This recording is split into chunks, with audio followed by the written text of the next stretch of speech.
ஸ்ரீ தாமிரபரணி மகாத்மியம் 9ஆம் அத்தியாயம். வஜ்ரங்கதா மீட்கப்பட்டது. அகஸ்திய மாமுனிவரும் அவரது பரிவாரங்கள் தெற்கே மேலும் முன்னேறி சிலாகர்த்தாவை அடைந்தனர். அங்கு பிரம்மதேவரின் சபிக்கப்பட்ட வருணனின் மைந்தன் வஜ்ரங்கதன் ஒரு குகையில் வசித்து வந்தார்.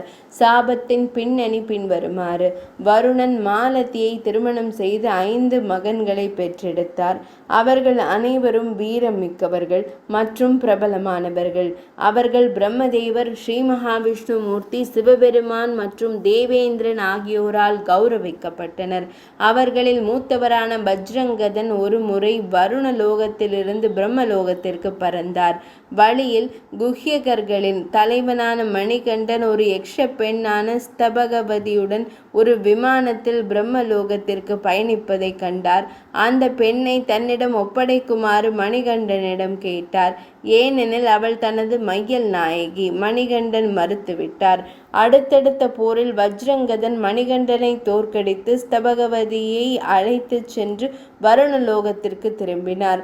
பிரம்மலோகத்தில் மணிகண்டன் சோர்வாக இருப்பதை கவனித்த பிரம்மதேவர் அதற்கான காரணத்தை கேட்டார். பின்னர் பிரம்மலோகத்திற்கு வருபவர்கள் பற்றுகளிலிருந்து விடுபட வேண்டும் என்று பிரம்மதேவர் ஆணையிட்டார்.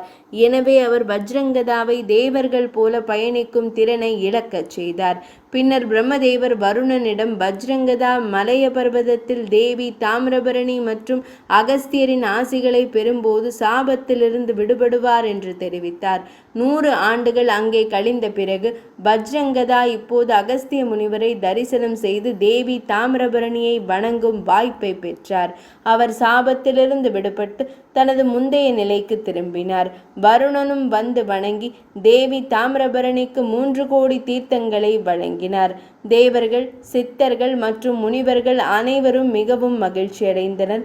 வானத்திலிருந்து மலர் மழை பொழிந்தது. 9ஆம் அத்தியாயம் இனிதே நிறைவடைந்தது.